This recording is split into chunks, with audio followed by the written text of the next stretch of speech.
करने वाले लोग आधे घर हैं, तो लड़कियां थोड़ा सा डांस आपने करते हुए देखा, वरना अन्यथा तो आप अपने घरों में डांस करते होंगे। मैडम जानती होंगी डांस कैसे कराया जाता है घरों में।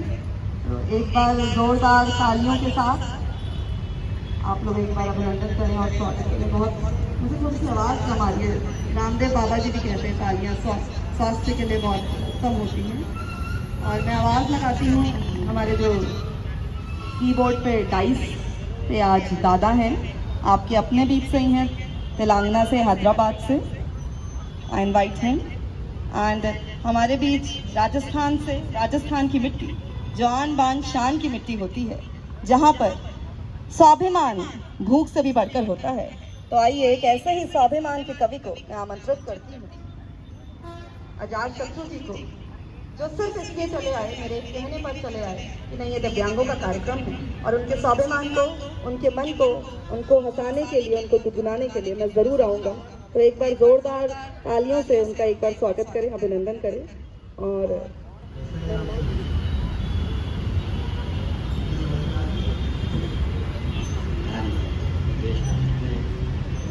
दिव्य कला मेले के जितने मेरे सामने अतिथि बैठे हैं,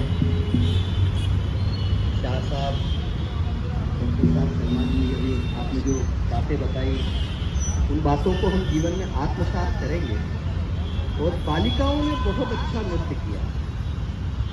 बालिकाएं यद्यपि हमारी बातें नहीं सुनेंगी, किंतु हमने उनका नृत्य बिल्कुल देखा था।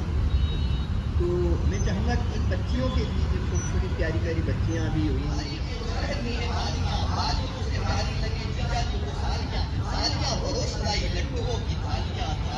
कविता बजाइएगा ताई। तो हम सभी लोग आपको हंसाने आते हैं, और आपको हंसाने के लिए इसलिए आते हैं क्योंकि रुलाने के लिए तो आपकी रिश्तेदारी काफी है। और ऐसा कहा है कि हंसने वाला कभी स्वर्ग में नहीं जाता। ये मैं नहीं कहता, नवीन जी ये कहते थे, हंसने वाला कभी स्वर्ग में नहीं जाता, वो जहाँ जाता है वहाँ स्वर्ग बना करता है।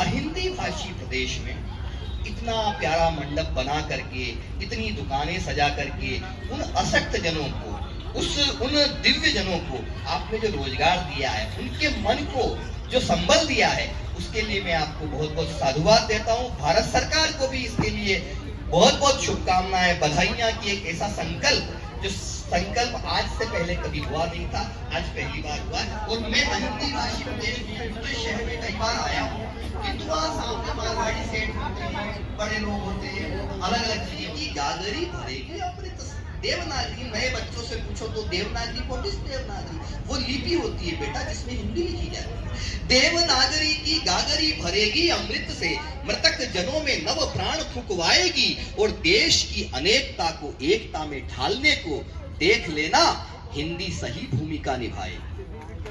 याद रखना दोस्तों, साथियों, डॉक्टर साहब, शाह साहब, अंग्रेजी ए फॉर एप्पल। भारत माँ के मस्तक पर हिंदी की बिंदी लगाकर अहिंदी भाषी प्रदेश हैदराबाद में और यहाँ सिकंदराबाद में आपने जो आयोजन किया है, इस आयोजन के लिए जितनी प्रशंसा की जाए, शुभकामनाएं दी जाए, बधाइयां दी जाए, उतनी कम है। लेकिन मेरा मन है, चाहे आप संख्या में कम, इतना सा काम जरूर कर दीजिए। एक बार अपने दोनों हाथ हवा में उठाकर तालियां बजाकर बता दीजिए, दोनों हाथ। डॉक्टर साहब ने एक बार आप तालियां, जोरदार तालियों के साथ। काल चक्र बदला है, मान चक्र बदलेगा। सैनिकों के पक्ष तने युद्ध पेश कीजिए, लाल किले से सुनी सिर गर्जना तो लगा। कोई तो ऐसा है जो सोचता है देश के लिए, कोई तो ऐसा है जो चीजें बदल रही है, और बदलती चीजों के बीच में कहाँ क्या क्या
उसको पता नहीं भोली भोली सी नादान वो लड़की उसकी खता नहीं मैं उस पर कविता लिखता हूँ उसको पता नहीं प्यार में मोहब्बत में क्या होता है प्यार में लड़की का चेहरा बुद्ध की तरह होता है और लड़के का बुद्ध की तब क्या मैं उस पर कविता लिखता हूँ उसको पता नहीं इसका नाम के तब मुझको एक मैसेज आया कुछ लड़के तो अपने आप को पेड़ समझ रहे हैं लिपटी हो वो किसी पेड़ से ऐसी लता नहीं मैं उस पर कविता लिखता हूँ उसको पता नहीं होता क्या है नदीम शाह यार किया और उनका ये अर्धनारीश्वर जो है तो बहुत उनका यूनिक काम है। सबसे ज़्यादा जो है इसका मतलब फिनिशिंग और ऐसा अर्धनारीश्वर आप मतलब देखेंगे नहीं। शर्मा दिए